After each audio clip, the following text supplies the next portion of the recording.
Selamat malam, Bapak, Ibu, serta saudara-saudari sekalian. Kembali kita berjumpa dalam acara Lentera Malam Jemaat Rantai Pao. Sudahkah kita bersyukur atas rahmat dan berkat Tuhan yang kita rasakan dalam sepanjang kehidupan kita? Ya, kita sebagai umat yang percaya kepada Tuhan sepatutnya bersyukur atas semua kelimpahan yang kita rasakan di dalam kehidupan kita. Mari kita siapkan hati dan pikiran kita untuk beribadah kepada Tuhan.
Selamat malam, salam sejahtera bagi kita sekalian dan salam sehat.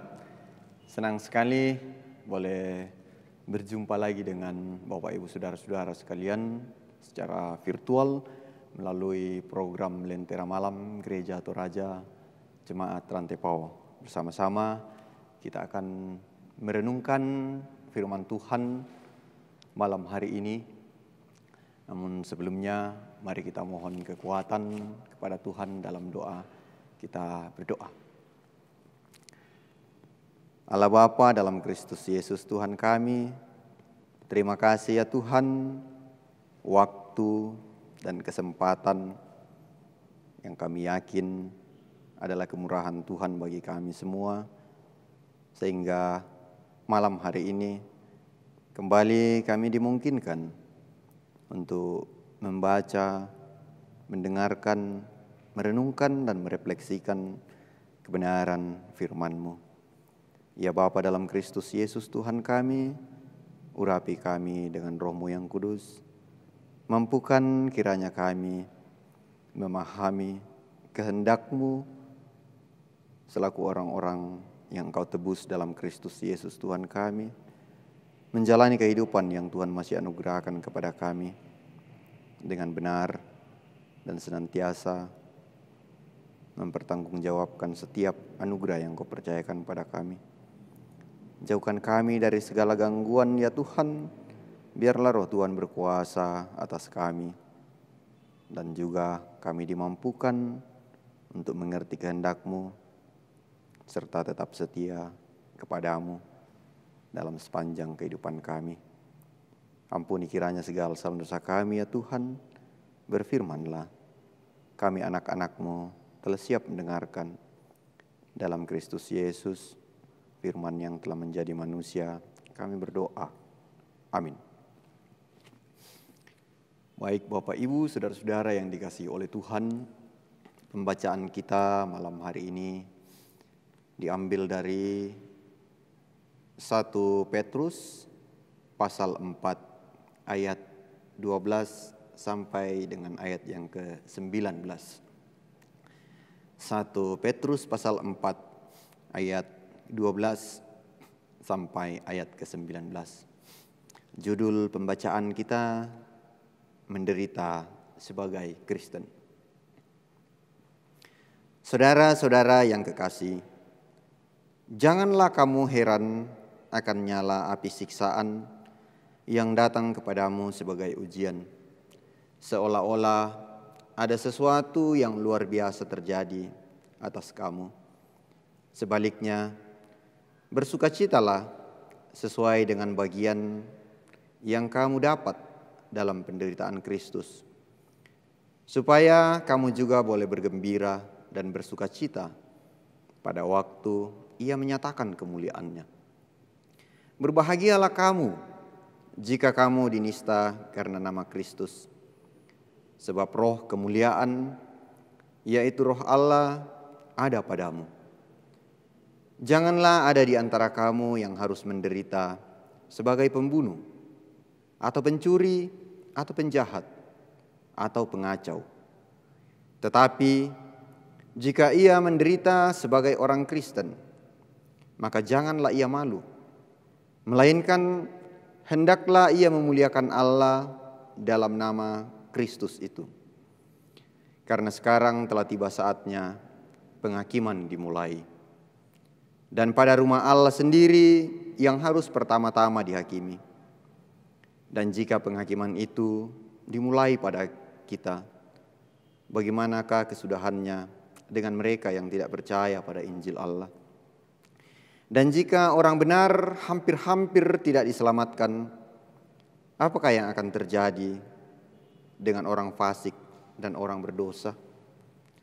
Karena itu, baiklah juga mereka yang harus menderita karena kehendak Allah, menyerahkan jiwanya dengan selalu berbuat baik kepada Pencipta yang setia.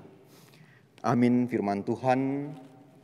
Berbahagialah setiap kita yang senantiasa merindukan dan diberi kesempatan oleh Tuhan untuk menikmati firman Tuhan sebagai petunjuk hidup orang percaya. Bapak Ibu saudara-saudara yang dikasihi oleh Tuhan, dari pembacaan kita malam hari ini kita akan merenungkan kebenaran firman Tuhan dalam satu tema, perjuangan orang-orang tertebus. Perjuangan orang-orang tertebus. Bapak Ibu saudara-saudara yang dikasihi oleh Tuhan, mengawali renungan malam kita kali ini, saya ingin mengajak kita mengingat kisah seorang anak Tuhan, teolog Jerman, Dietrich Bonhoeffer, seorang teolog yang sangat terkenal, seorang teolog yang memberikan pengajaran luar biasa kepada kita. Pengajaran di mana ia begitu menyadari dirinya sebagai orang-orang yang ditebus dalam Yesus Kristus. Dietrich Bonhoeffer pernah mengatakan bahwa salah satu bahaya yang terbesar yang dialami oleh anak-anak Tuhan, oleh gereja-gereja Tuhan saat ini adalah ketika gereja Tuhan, anak-anak Tuhan mengobral Injil Allah yang sangat mahal. Ya, mengobral Injil Allah yang sangat mahal. Apa yang dimaksud dengan mengobral? Dietrich Bonhoeffer melanjutkan bahwa ketika gereja-gereja mengebiri dimensi paling esensial, hal yang paling mendasar dari Injil itu, dengan membuang dimensi penderitaan dari Injil itu, maka gereja itu sementara berada dalam bahaya besar dan bisa mendatangkan bahaya besar bagi anak-anak Tuhan yang lain. Bonhoeffer mengatakan bahwa Injil Allah dalam Yesus Kristus itu diberikan dengan jalan yang sangat susah, darah yang sangat mahal, jalan salib, darah anak Allah itu sendiri. Karena itu bagi kita semua Bapak Ibu Saudara-saudara yang dikasihi Tuhan, sebagai orang-orang yang tertebus dalam Yesus Kristus, sangat patutlah, sangat perlulah kita merenungkan pengajaran-pengajaran yang diberikan oleh Bonhoeffer itu kepada kita, kepada gereja-gereja Tuhan, kepada jemaat-jemaat Tuhan. Kalau kita melihat situasi sekarang ini, begitu banyak gereja-gereja yang melakukan apa yang dikatakan Dietrich Bonhoeffer, mengesampingkan, mengebiri dimensi penderitaan dari Injil itu, menampilkan yang hanya senang-senangnya saja, menampilkan yang sangat yang sukses-suksesnya saja, tetapi tidak mengajarkan bagaimana Injil Yesus Kristus itu dicapai. Sekali lagi, Injil Yesus Kristus dicapai dengan jalan salib. Pengorbanan yang luar biasa Bapak Ibu Saudara-saudara. Mengorbankan satu nyawa anak Allah. Dia sampai mati di kayu salib. Sebagai tanda bahwa Allah memberikan dirinya sepenuhnya. Mati total. Tidak setengah mati. Total 100%. Karena itu jika Allah memberikan dirinya 100% kepada kita, apakah salah jika saya, jika Bapak Ibu Saudara-saudara sekalian juga mempersembahkan hidup ini 100% sepenuhnya untuk kemuliaan nama Tuhan. Bapak Ibu Saudara-saudara yang dikasihi Tuhan, saya mengajak kita mengingat doa Tuhan Yesus ketika dia ada di Taman Getsemani. Injil Yesus Kristus menurut Matius pasal 26 secara khusus ketika Tuhan Yesus berdoa di Taman Getsemani. Di sana dikatakan, jikalau sekiranya mungkin. Lalu selanjutnya dia mengulangi doanya. Tetapi bukan lagi jikalau sekiranya mungkin, tetapi jikalau tidak mungkin. Jikalau tidak mungkin. Kalau kita perhatikan kalimat itu, jikalau mungkin. Mungkin dalam bahasa yang lebih sederhana kita bisa menafsirkan bahwa apakah ada jalan lain jikalau mungkin. Tetapi kalau kita mencermati doa yang selanjutnya, jikalau tidak mungkin, artinya Yesus saat itu mau menyampaikan kepada kita bahwa tidak ada lagi jalan lain. Tidak ada lagi jalan lain selain jalan salib yang segera akan ditempuhnya. Satu-satunya jalan Karena itulah selama bertahun-tahun saya kemudian memahami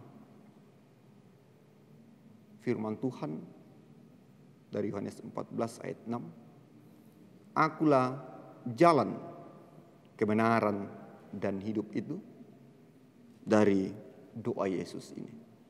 Karena memang tidak ada jalan lain. Karena itu dengan penuh keyakinan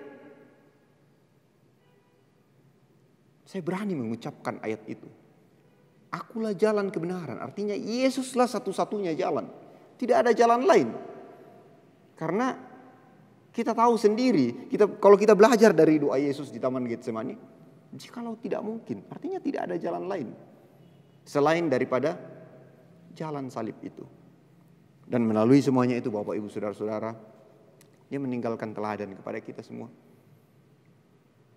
Jalan salib. Ya, jalan salib. Itulah yang harusnya ditempuh oleh anak-anak Tuhan. Harusnya ditempuh oleh gereja-gereja Tuhan. Gereja-gereja Tuhan, anak-anak Tuhan, bukan anak-anak yang manja, anak-anak gampangan, yang hanya mencari yang ringan-ringan saja, yang enak-enaknya saja. Tetapi kita dituntut untuk mengikuti teladan Tuhan kita Yesus Kristus, mengikuti, berjalan di jalan salib itu. Setiap orang yang percaya kepada Tuhan akan senantiasa dianugerahkan salib kepadanya. Ya, dianugerahkan salib kepadanya. Karena itu pembacaan kita mengatakan di ayat 13, sebaliknya bersukacitalah sesuai dengan bagian yang kamu dapat dalam penderitaan Kristus, supaya kamu juga boleh bergembira dan bersukacita pada waktu Ia menyatakan kemuliaannya. Bapak Ibu Saudara-saudara yang dikasihi Tuhan, kita memang ada di dunia, tapi kita bukan dari dunia. Kehidupan kita di dunia adalah sebuah perjalanan. Perjalanan kemana? Perjalanan menuju pulang ke negeri asal kita, sorga yang baka. Dalam perjalanan itu, setiap kita memikul salib. Dan salib itu khas dan unik. Salib yang saya pikul tidak sama dengan salib yang dipikul oleh Bapak Ibu. Persoalannya adalah, apakah Bapak Ibu senantiasa setia memikul salib itu? Ya, jalan pelayanan anak-anak Tuhan itu selalu berada dalam jalan salib. Terkadang kita senang, terkadang kita menderita. Yang penting dalam hal ini adalah bagaimana Bapak Ibu Saudara-saudara sekalian menanggapi situasi-situasi yang Tuhan berikan. Bagaimana ketika saya dianugerahkan suasana sukacita, dan bagaimana respon saya ketika saya dianugerahkan suasana di mana saya harus menderita. Bapak Ibu Saudara-saudara yang dikasihi Tuhan, penderitaan adalah sebuah proses untuk menuju kesempurnaan. Sebuah proses menjadi makin serupa dengan Kristus. Tanpa itu kita tidak akan bisa menjadi serupa dengan Kristus.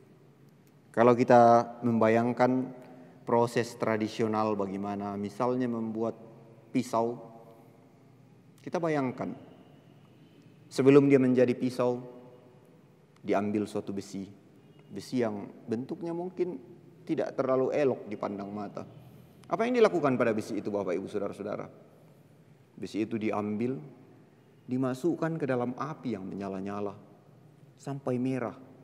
Sementara merah, besi itu ditarik dari dalam, kemudian dihantam dengan palu. Kenapa dihantam? Pertama, supaya besi itu semakin padat. Kedua, kenapa dihantam? Supaya besi itu membentuk sesuatu yang diinginkan oleh pembuatnya. Setelah itu, setelah dihantam dengan palu, dimasukkan ke dalam air. Kita bisa bayangkan bagaimana seandainya besi itu dapat merasakan sesuatu, merasakan yang namanya rasa sakit, seperti yang bisa kita alami. tentulah sakitnya akan sangat luar biasa. Tetapi ketika prosesnya selesai, besi yang mungkin tidak terlalu elok dipandang, mungkin gunanya sangat terbatas, menjadi sesuatu yang elok dipandang, menjadi sesuatu yang mendatangkan fungsi untuk kebaikan bukan saja bagi dirinya, kebaikan bagi orang banyak. Ya, itulah kita Bapak Ibu Saudara-saudara. Jalan kita adalah jalan salib. Jalan salib, kita senantiasa memikul salib. Menuju kemana? Menuju pulang ke rumah Bapa. Karena Bapa sudah menganugerahkan semuanya itu kepada kita. Pertanyaan penting bagi kita Bapak Ibu Saudara-saudara, bagaimana dengan kehidupan kita?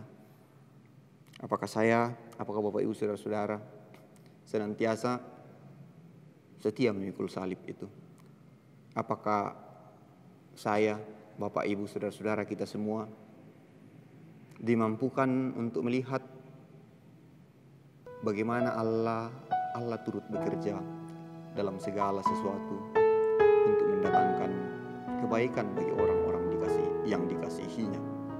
Terpujilah Bapa dalam Kristus Yesus Tuhan kita. Amin. Berliku-liku kehidupan ini, jalan mana yang harus ku lalui?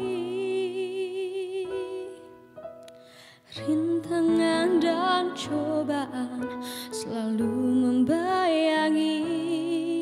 Bila ku ingin datang padamu, ku layangkan pandang di awan-awan. Sejenak kanganku bertanya-tanya, dapatkah hati ini bagaikan pelangi setiap saat pancarkan damai? Tuhan, berikanlah kuasa-Mu, jadikan aku pelangi-Mu, agar ku dapat menerangi kegelapan bumi. Tuhan, peganglah tanganku ini, bila mendaki bukit terjal, janganlah diombang-ambingkan iman percayaku. Karena kasih-Mu Tuhan ada pengampunan, karena kasih-Mu Tuhan aku diselamatkan.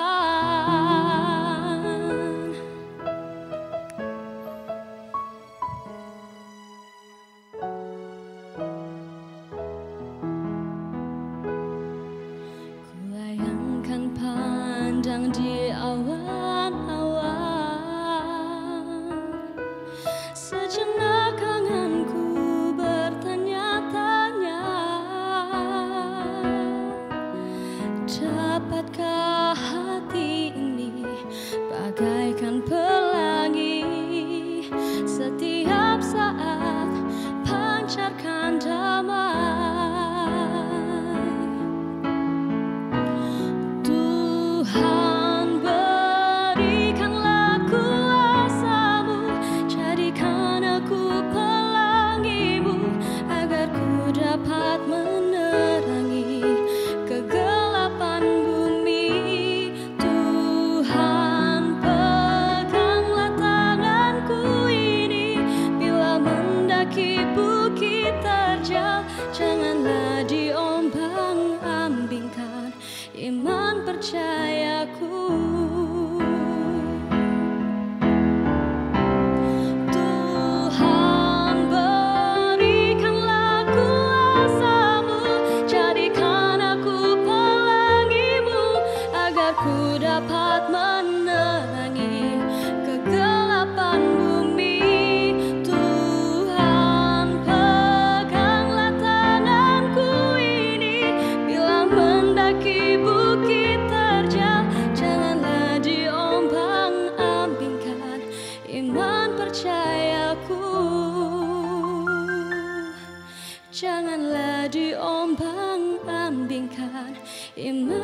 percayaku.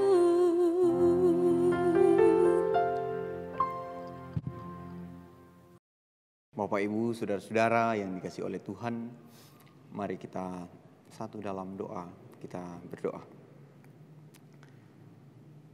Kembali dengan penuh kerendahan hati, ya Bapa dalam Kristus Yesus Tuhan kami datang membawa keberadaan hidup kami, hidup yang Kau karuniakan kepada kami sebagai manusia baru dalam Yesus Kristus, sebagai orang-orang yang Engkau tebus dalam Kristus Yesus Tuhan kami. Terpuji Engkau Bapa dalam Kristus Yesus Tuhan kami. Terima kasih malam hari ini kami dimungkinkan untuk membaca dan merenungkan firman-Mu. Melalui semuanya itu, Engkau menyatakan kepada kami posisi kami, perjuangan kami sebagai orang-orang yang tertebus dalam menjalani kehidupan, mengangkat segala tugas dan pelayanan yang Kau percayakan pada kami semua. Terima kasih ya Tuhan, Engkau menebus kami bukan untuk menjadikan kami anak-anak yang manja, tetapi firman-Mu mengatakan bahwa Engkau menebus kami untuk menjadikan kami anak-anak yang kuat, anak-anak yang senantiasa siap sedia menghadapi segala persoalan-persoalan yang ada di dunia ini, secara khusus dalam pelayanan kami. Firman-Mu mengingatkan kepada kami ya Tuhan, bahwa di mana Engkau berada, disitulah pelayanan-Mu berada. Dan barang siapa hendak melayani-Mu, di mana Engkau berada, disitulah kami berada. Engkau memulainya di dunia ini dengan datang ke tempat yang hina. Kau menjalani kehidupan sebagai manusia tanpa tempat untuk membaringkan kepala. Dan Engkau mengakhirinya dengan penuh siksaan di jalan menuju Golgota. Ingatkanlah kami senantiasa ya Tuhan, bahwa jika kami adalah pelayan-pelayan Tuhan, maka di mana Engkau berada, di situ pun kami harus berada. Dan kami tidak perlu takut ya Tuhan, karena dalam bahaya apapun, Engkau ada bersama-sama dengan kami. Terpuji Engkau Bapa dalam Kristus Yesus Tuhan kami. Juga karena kemurahan kasih-Mu ya Tuhan, Engkau memampukan kami melihat bahkan penderitaan sebagai anugerah dari Tuhan. Anugerah untuk memproses kami menjadi makin serupa dengan Kristus. Ajar kami tetap setia dalam semuanya itu ya Tuhan. Ajar kami untuk tetap menjaga bahwa Injil-Mu itu adalah Injil yang Engkau berikan secara cuma-cuma kepada kami karena kemurahan-Mu. Bukan Injil yang murah karena kami mampu membelinya, tetapi Injil yang Engkau berikan kepada kami, Kau anugerahkan kepada kami karena kemurahan Tuhan saja. Terpuji Engkau Bapa dalam Kristus Yesus Tuhan kami. Bapa, berkati kami dalam kehidupan-kehidupan yang masih Tuhan percayakan pada kami. Mampukan kami untuk menjalani hidup ini dengan tetap mengandalkan Engkau dalam sepanjang kehidupan kami. Ampuni kiranya segala dosa kami ya Tuhan. Dengarkanlah doa dan permohonan kami. Dalam Kristus Yesus, Sang Penebus dosa kami berdoa kepadamu. Amin. Demikian Lentera Malam pada malam ini. Semoga firman Tuhan yang kita dengarkan boleh tertanam baik dalam hati dan pikiran kita, dan kita boleh praktekkan dalam setiap langkah kehidupan kita. Salam sehat. Tuhan Yesus memberkati.